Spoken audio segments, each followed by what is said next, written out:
حضور علیہ السلام نے فرمایا کہ دو لوگوں کے اوپر رشک کرنا جائز ہے، یعنی دو لوگ ایسے ہیں کہ جن کے اوپر رشک کر سکتے ہو تم، اور وہ دو کون سے ہیں؟ ان میں ایک فرمایا کہ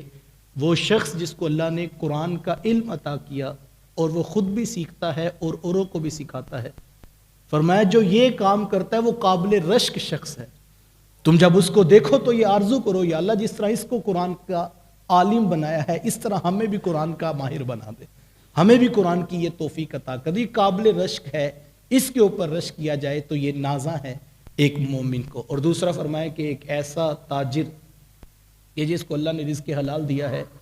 اور وہ پھر پاکیزہ کمانے کے بعد راہ خدا میں خرچ کرتا ہے، تو یہ شخص بھی قابل رشک ہے کہ جو راہ خدا میں دین لٹا رہا ہے۔ تو بہترین ہیں یہ وہ لوگ، اور ہمارا کسی کے لیے خوش آمدید کہہ دینا کیا معنی رکھتا ہے؟ اللہ کے رسول صلی اللہ علیہ وآلہ وسلم نے ارشاد فرمایا کہ میں محمد دین کے طالب علم کو مبارکباد پیش کرتا ہوں، خوش آمدید کہتا ہوں کہ اس کو آنے والے کو جو اللہ کے دین کو سیکھنے کے لیے نکلا۔ اور میں آج صبح سوچ رہا تھا کہ کیسا وہ خوش قسمت باپ ہے، کتنے مقدر والی وہ ماں ہے کہ جب صبح اٹھتی ہے تو اپنے بیٹے کو سفید لباس میں دولہے کی طرح سجا کر محبوب علیہ السلام کی سنت کا امامہ اس کے سر پر باندھ لینے کے بعد وہ فکر میں رہتی ہے، یا اللہ جو رات میں نے قرآن سکھایا ہے، یاد کروایا ہے، صبح میرے پتر کو وہ سبق بھی آ جائے۔ کیسی خوش قسمت وہ ماں ہے، کیسا خوش قسمت وہ باپ ہے کہ جن کی فکر یہ ہے کہ جو رات یاد کروایا ہے وہ صبح ان کو آ بھی جائے۔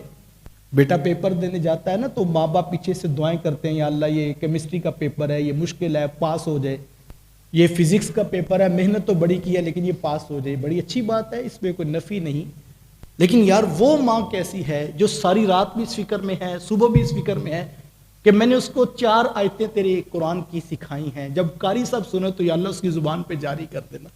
اللہ اکبر! تو یہ فکر بھی کتنی اچھی ہے کہ قرآن یاد کروانے کی فکر ہے، قرآن سیکھنے کی فکر ہے۔ تو میں اس باپ کو بھی مبارکباد پیش کرتا ہوں، اس ماں کو بھی مبارکباد پیش کرتا ہوں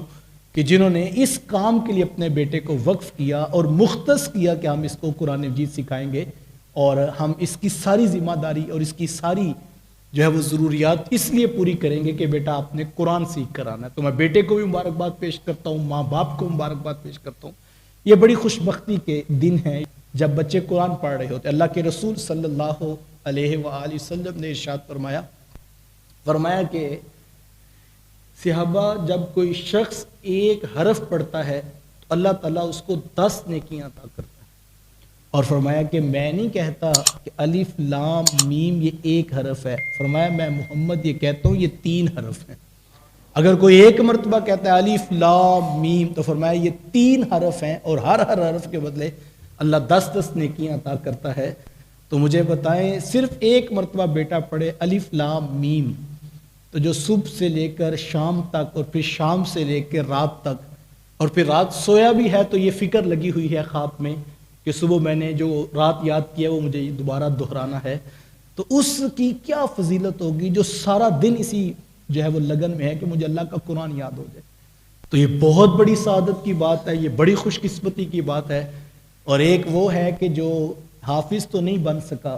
لیکن اس نے فیصلہ کیا کہ میں قرآن کو سیکھنا شروع کروں گا۔ جب مدرسہ میں آیا تو اس کے قاری صاحب نے کہا کہ یہ داربا یدربو کی گردان یاد کرو، یہ فعل ہے، یہ فاعل ہے، یہ مفعول ہے، کل یہ یاد کر کے آنا۔ تو سیکھنا وہ قرآن چاہتا ہے، لیکن اس کو بڑی ابتدا سے عربی گرامر سے بات شروع کروائی گئی، اور وہ اس پہ مطمئن ہے کہ آگے منزل قرآن کی طرف بھی چلے گی، اور وہ جو ہے وہ عربی گرامر کو صرف اس لیے پڑھتا ہے کہ یہ قرآن کی زبان ہے،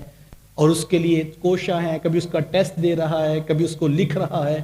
کبھی اس کو سمجھ رہا ہے، کبھی اس کو رٹا لگا رہا ہے۔ تو کیسے خوش قسمت ہیں یہ لوگ! تو یقین جانیے مجھے واقعی حضور علیہ السلام کی اس بات پر جو ہے وہ ناز آ رہا تھا، اور میں رشک کر رہا تھا ان پڑھانے والوں پر بھی اور ان پڑھنے والوں پر بھی کہ کیسے مشن پہ کھڑے ہیں کہ جو 15 دن 20 دن گھر نہیں جاتے اور اللہ کا قرآن سیکھنے کے لیے 24 گھنٹے بیٹھے ہوئے۔ تو یہ بڑی خوش قسمتی کی بات ہے، واقعی یہ لوگ قابل رشک ہیں۔